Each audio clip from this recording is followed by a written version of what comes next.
You're listening to international investment advisor Doug Goldstein on the Goldstein on Gelt show, the financial show where we'll talk about how you can make the most of your money. With all the confusing financial chatter bombarding you each and every day, Goldstein on Gelt will give you the practical information you want and need about living a financially stable life. Here's your host, money maven Doug Goldstein. We are talking with Rabbi Shlomo Riskin, Chief Rabbi of Efrat, on the question, chutzpah under the chuppah, why people need prenuptial agreements. How are you today, Rabbi? Good, Baruch Hashem, fine, thank God. Baruch Hashem, yom yom. Listen, the first question that comes to mind when people talk about prenuptial agreements is, what is a prenuptial agreement? Is it about money? Is it about giving a get? Other things? Let me try to explain as quickly as I can, and as clearly as I can. According to biblical law,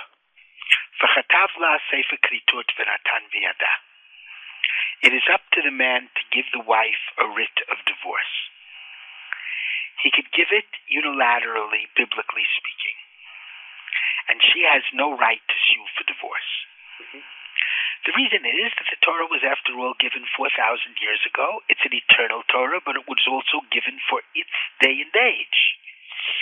And it was inconceivable 4,000 years ago that a woman would want a bill of divorcement because she had no financial status or social status as a woman alone. There was no concept that a woman might simply be either unhappy or in a terrible marriage that she would want to extricate herself from. To give you the best example, if a man rapes a woman, he has to marry her, the Torah says. He cannot divorce her, plus paying a fine.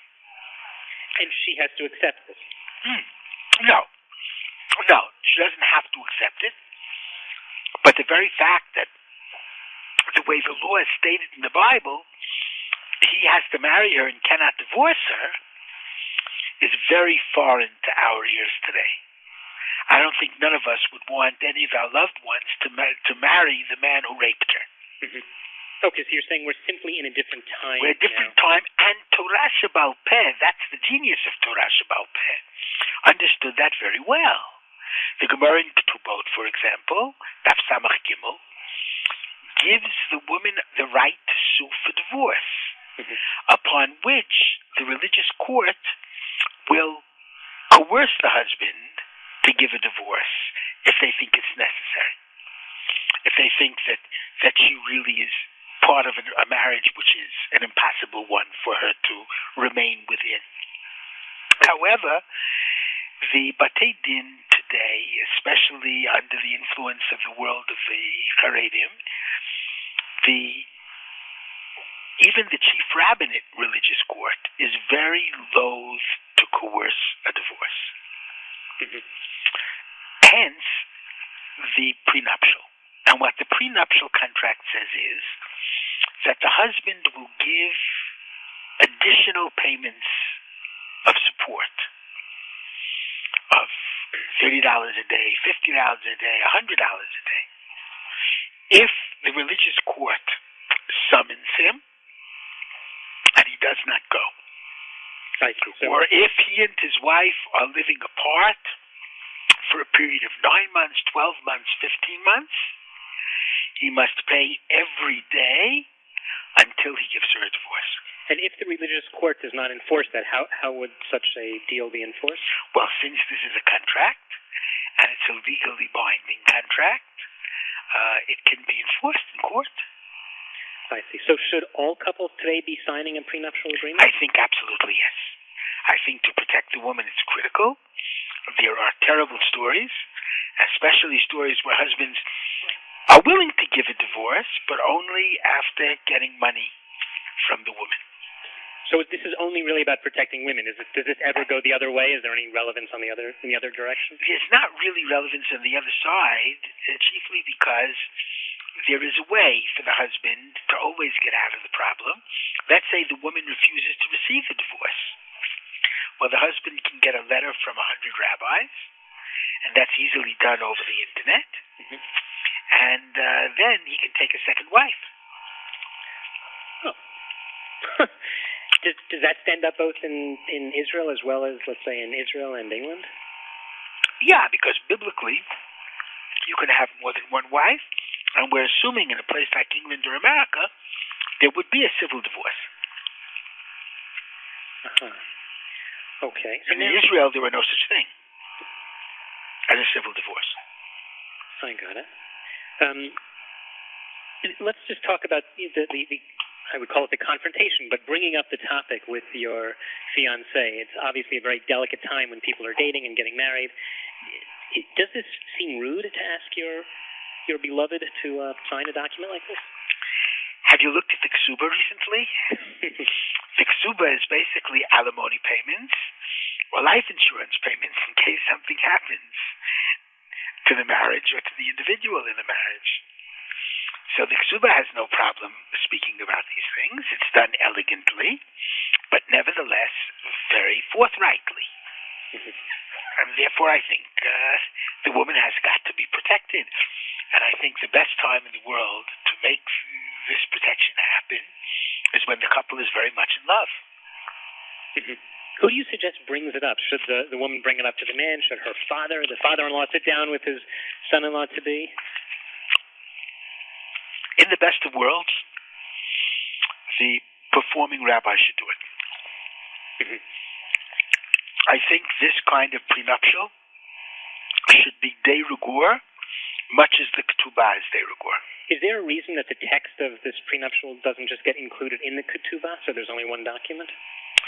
I'll tell you, the only reason why not is because of separation of religion and state, and we want it to be enforceable in the courts, especially in Chutz La'aretz.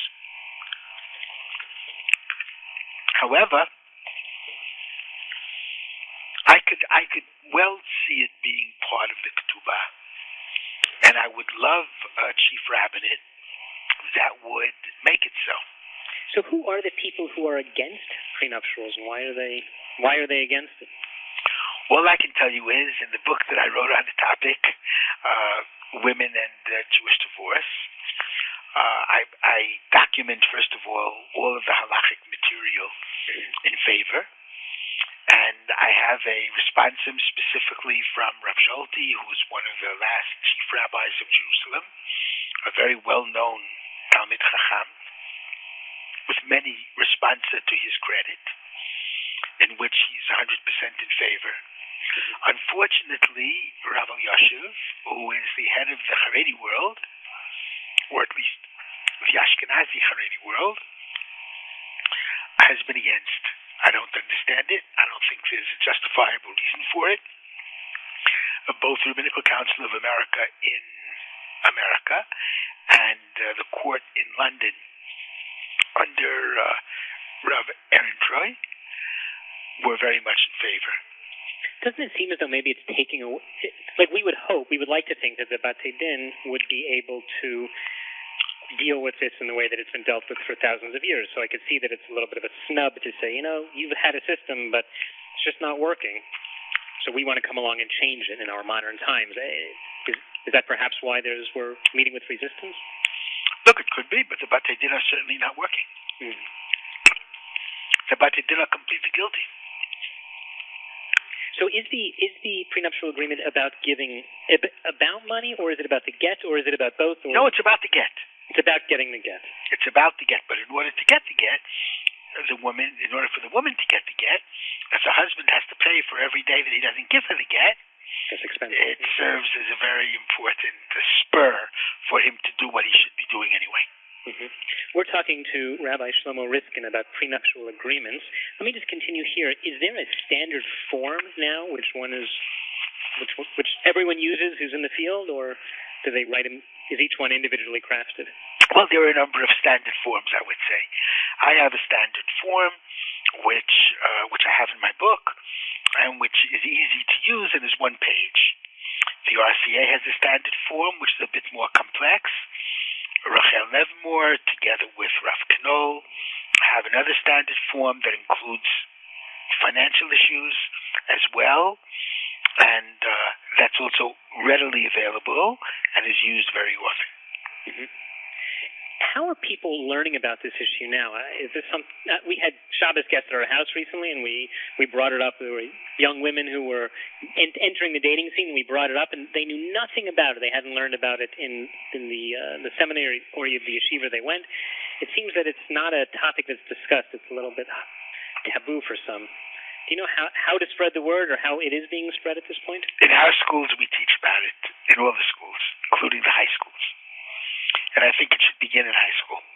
I think when one teaches Tarat HaMishpacha, and when one teaches about marriage and what that means, and what Kedushin and Suin are within the Jewish tradition, it's very important to teach about the prenuptial. And is this relevant to both the Dati, the religious community, as well as the non-religious community in Israel? It's exceedingly relevant, especially for the non-religious community, because everybody needs to come to the rabbinate to get a get in Israel. Mm-hmm. There's no such thing as a secular divorce. And therefore, there's no reason why a woman should be held up. And it's a blotch on the entire halachic escutcheon if we cannot find a way of freeing a woman from an impossible marital situation. I understand. So finally, let me just wrap up with this last question, Rabbi Riskin. Should people who are married, who are already married, who never signed a prenuptial agreement, should they go ahead and sign one or a postnuptial agreement now in order to deal with potential problems in the future? I think it would be a very good idea, but undoubtedly the best time to do it, and the time when everybody is most likely to do it, is when they're getting married. I gotcha. Rabbi Riskin, thank you very, very much for your time. We appreciate your joining us today. It was quite interesting, and I hope that people listening to us today are going to get a good sense of what prenuptial agreements are about and why they are so important in the Jewish world. Thanks very much. All the best, Gold. Bye now. You've been listening to the Goldstein on Gelt show with money maven Doug Goldstein.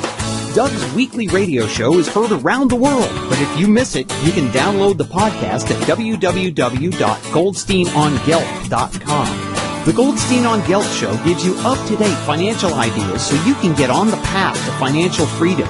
If you'd like your questions answered on the air or off, send Doug an email to doug@profile-financial.com. It's your money for your future, so join Doug every week to build your wealth on the Goldstein on Gelt show.